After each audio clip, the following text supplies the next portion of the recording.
This is topic 6.11, discussion 6, test of convergence. This was my problem right here, problem 1. So the first step is you have to rewrite it. So it's infinity n equals 1, sigma sine n theta times 1 over n to the second power. Now we have to test for convergence. Use Abel's rule for convergence. Suppose the following statements are true. 1. Sigma A sub n is a convergent series. 2. B sub n is a monotone sequence. 3. B sub n is bounded. Then, sigma A sub n, B sub n is also convergent. Now we will show that sigma u sub n is equal to sigma sine n theta converges. To do that, we will use this formula right here. Now, as we have here, apply the formula.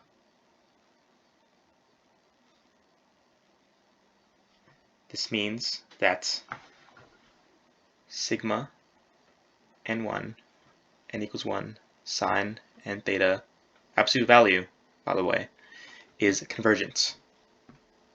And this,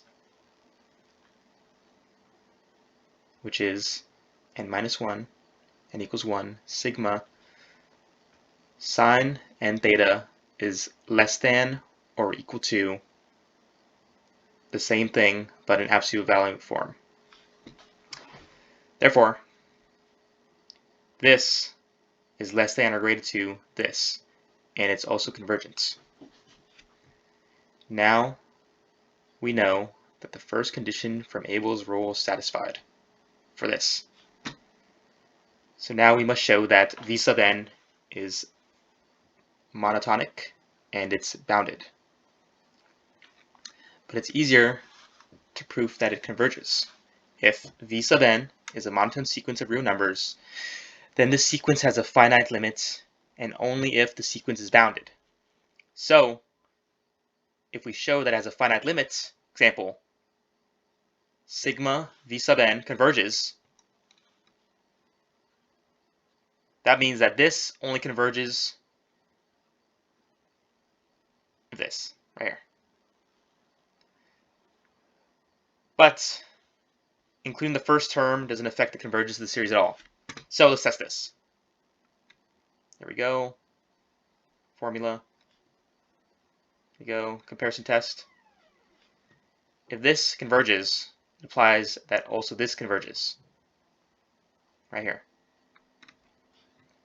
So we bring this formula down here.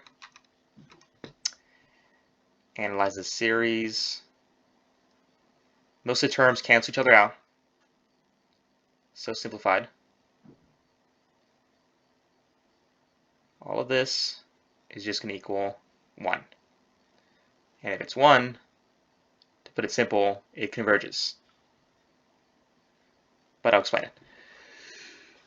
1 converges, which implies that sigma infinity n equals 2 times 1 over n to the second power converges, and finally this converges.